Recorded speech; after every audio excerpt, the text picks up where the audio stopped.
ವಿಶ್ವ ಮಹಿಳಾ ದಿನಾಚರಣೆ. ಎಲ್ಲ ಮಹಿಳೆಯರಿಗೂ ವಿಶ್ವ ಮಹಿಳಾ ದಿನಾಚರಣೆಯ ಶುಭಾಶಯಗಳು. ಈ ಮಹಿಳಾ ದಿನಾಚರಣೆ ಇವತ್ತು ಮಾತ್ರವಲ್ಲದೆ ಇವತ್ತು, ನಾಳೆ, ನಾಳ್ದು ಪ್ರತಿ ದಿವಸ ಮಹಿಳೆಯರಿಗೆ ದಿನಾಚರಣೆಯೇ ಆಗಲಿ.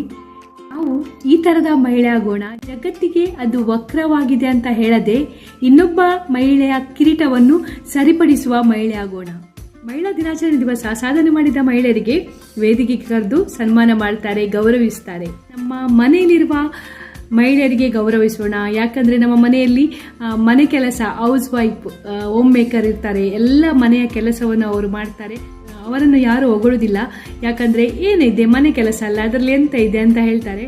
ಅಡುಗೆ ಮಾಡೋದು, ಪಾತ್ರೆ ತೊಳೆಯೋದು, ಬಟ್ಟೆ ಒಗೆಯೋದು, ಮನೆ ಒರೆಸೋದು ಇದೇ ಕೆಲಸ ಅಲ್ಲ ಹೇಳ್ತಾರೆ. ಅದು ಕೂಡ ಅಷ್ಟು ಸುಲಭವಲ್ಲ. ನಮ್ಮ ಮನೆಯಲ್ಲಿರುವ ತಾಯಿ ಇರ್ಬೋದು, ಹೆಂಡತಿ, ಅಕ್ಕ ತಂಗಿ, ನೆರೆಮನೆಯ ಮಹಿಳೆಯರಿಗೆ ನಾವು ಇವತ್ತು ಶುಭಾಶಯವನ್ನು ಕೋರುವ. ನಾವು ಸಹ ನಮಗಾಗಿ ಬದುಕುವ, ಅದು ನಮ್ಮ ಸಂತೋಷಕ್ಕೆ ಬಹಳ ಮುಖ್ಯ. ಸ್ವಪ್ರೀತಿ, ಸ್ವ ಆರೈಕೆ ಮಾಡೋಣ. ಸ್ವಪ್ರೀತಿ, ಸ್ವ ಆರೈಕೆ ಸ್ವಾರ್ಥವಲ್ಲ. ಎಲ್ರಿಗೂ ಮಹಿಳಾ ದಿನಾಚರಣೆಯ ಶುಭಾಶಯಗಳು. Thank you.